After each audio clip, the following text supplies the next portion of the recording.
Hello everyone, John Maher here. It's Thursday, 6th of November 2025, and this is your weekly Grass10 Grazing Management Update on Dairy Edge. Well, I suppose it has been a week of challenges with weather, saying that grass has been growing well. But it's early November and the focus now switches to managing average farm cover to carry grass into the spring.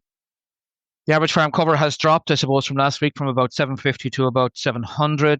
This is due to the demand about 36 per hectare, outstripping the growth of about 28. While grass growth has been above normal, average farm cover still fell.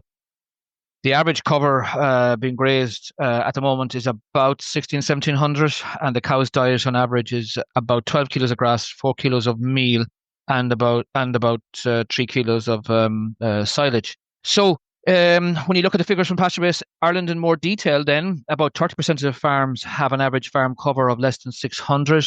I suppose this is particularly concerning if you, as a farmer, would be calving in January, high stocking rate on a milking platform, and a very high calving rate. All alarm bells should be going off to caution you in terms of continued grazing in November, so that we do have a nice bit of grass in the 1st of December to have a nice bit of grass in the spring.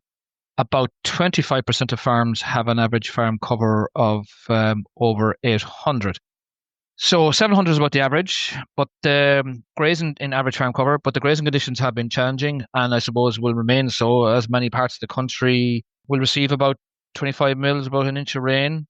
The predicted grass growth, though, is about 20 kilograms per hectare per day, with the southwest being above that and the north and northwest being a bit below that. But grass growth and grass recovery is a little bit better than normal, there's no doubt about that. So when we look at the targets then for the 1st of December, if your farm is stocked at 2.5 livestock units per hectare, an average farm cover of 600, 650 is about the mark. If you look at a farm stocked at greater than 3 livestock units per hectare on a milking platform, that would rise to about 700 or even higher, particularly if there's January calving and a very high calving rate. On heavy land, while I'll quote the targets of 550, 600, grass supply is rarely limiting in spring on heavy land farms. It's more about the ground conditions, that they're far more important, I suppose, and that's what limits grazing, not so much grass supply. But with the weather we've had lately, it's unlikely that many people on heavy land are grazing at this stage. Saying that, it has been a reasonable run in the autumn for them because the first half of October came so well. So back to grazing then, it's important to try and keep grass in the diet. It's going to be a case of flexible grazing, utilising on-off grazing techniques to try and get a level of intake of grassed air, which the cows can do over a short period now, but the cows have to have an appetite. And cows with no appetite are more likely to complain and more likely to walk. So if the cows go out in the morning and there's a pile of silage in front of them, chances are they'll be full of silage heading out to graze. And first sign of trouble, there will be grumpy cows, grumpy paddock and grumpy farmer. So we'll try and avoid that. Have an edge on the cows, really. That's what we're trying to do. And you're trying to avoid poaching damage. That's why we try and come off. The grazing infrastructure is important here. To go in one gap, out another, really about having multiple access points, maybe using the strip wire along with the spur roadways if that's not the case. But it's important not to damage because we need the farm right for the spring.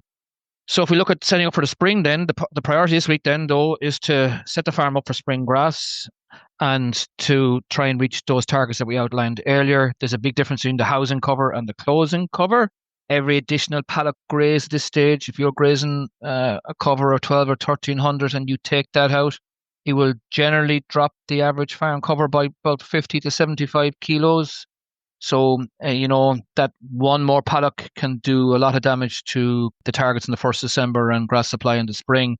So keep that in mind. The farmers just, I suppose, we need to be proactive in terms of the grazing decisions and what impact they will have on the average farm cover and the growth rates on the farm. Lower farm covers grow less. Taking out additional paddocks and taking a chance or what's one more can do damage to grass supply targets.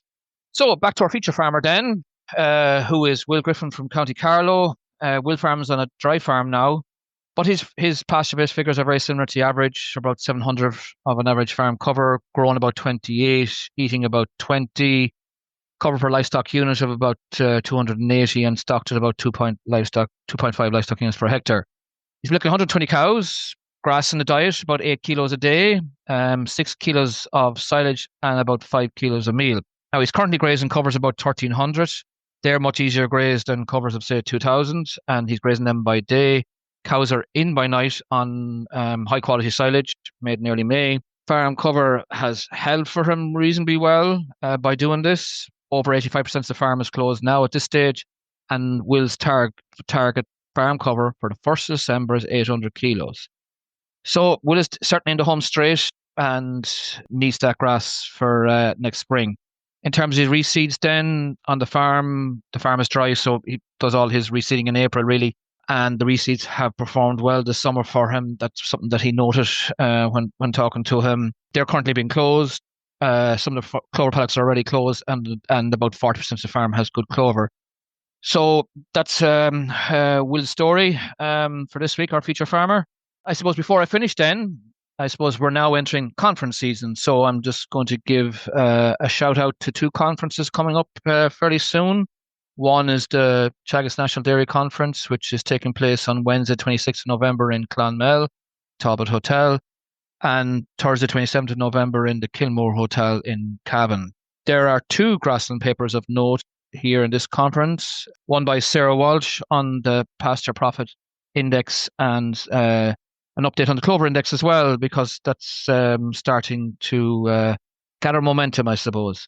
The second paper then is focusing on using the grass prediction growth model for persistent grazing management, and this is a joint paper between Michael O'Donovan and Elodie Ruel, and their information is often included in the Grass10 newsletter. Our second conference then just is the Dairy Women of Ireland conference, which is in Charleville, in the Charleville Park Hotel in Charleville on November 21st. I know Mary Kinston is presenting at this conference, and knowing Mary, she definitely knows all about the importance of grass being grown and grass being eaten.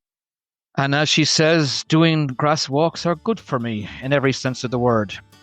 So if you'd like to hear more from the Grass10 team, subscribe to the Grass10 weekly newsletter, which is available on the Grass10 page on the Teagasc public website. And the link to this newsletter is also in the description of this podcast. We'd like to thank all those who support the Grass10 campaign, AIB, Grassland Agro, Department of Agriculture, Food and Marine, FBD and the Farmers Journal.